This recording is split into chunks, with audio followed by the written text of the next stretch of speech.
All right, so some of the biggest ideas in history don't start in some fancy sterile lab. Nope. Sometimes they start with a kid, a pet, and a really, really unfortunate accident. Let's get into the very strange story of how we got an idea that claimed you could read someone's entire body just by looking at their eye. It really does all start with this one kind of unbelievable question. I mean, how on earth could something like an owl's broken leg somehow lead to a whole new field of alternative medicine? I know, it sounds like something out of a fantasy novel, right? But believe it or not, this is the real origin story for a whole new way of thinking. Let's see how it all went down. Okay, so our story kicks off not in a modern hospital or a research facility, but way back in the Hungarian countryside in the mid-1800s, and it's all about a curious young boy and his feathered friend.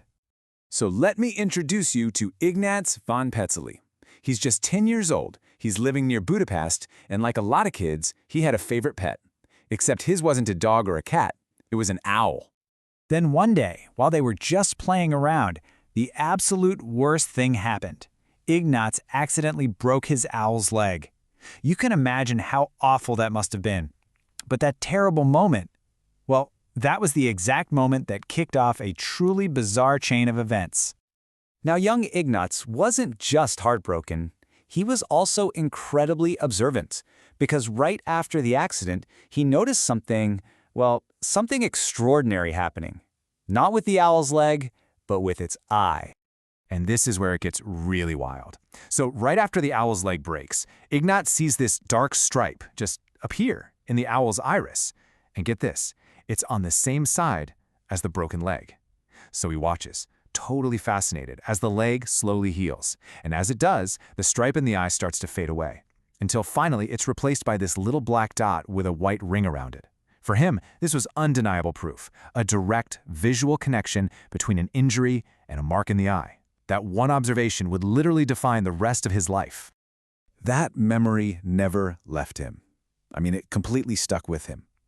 He grew up, he actually became a physician, and he kept making these observations with his patients. Finally, in 1866, that's the key date here, he was ready. He published a book that took his childhood accident and turned it into a full-blown theory for the whole world to see. And he gave his new field a name: iridology. The big idea was that the iris of the eye is basically a map of the entire body, and by reading it, you could spot health problems. Now, it's really important to say, this is an alternative medicine concept, and it isn't backed by modern science. But because of his work, Petzeli is still known as the father of iridology. But just when you think the story can't get any weirder, it does. Because right as Petzeli was publishing his life's work, something almost impossible was happening hundreds and hundreds of miles away. You have got to love this. It's one of history's great coincidences. At the exact same time Petzeli is publishing his book in Hungary, a Swedish homeopath named Niels Liljequist publishes a book that's, almost identical.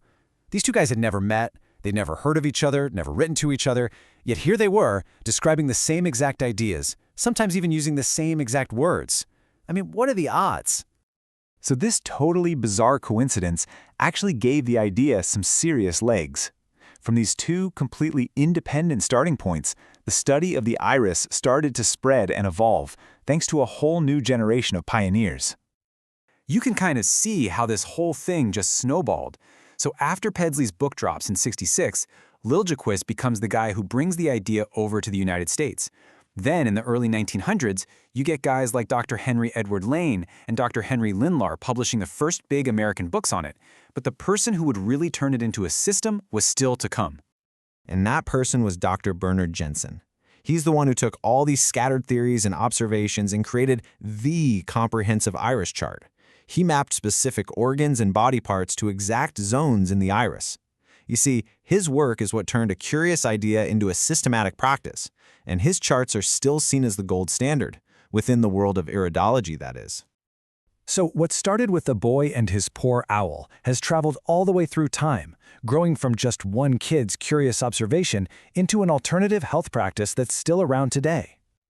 So where is iridology today? Well, it pretty much exists on the fringes of medicine.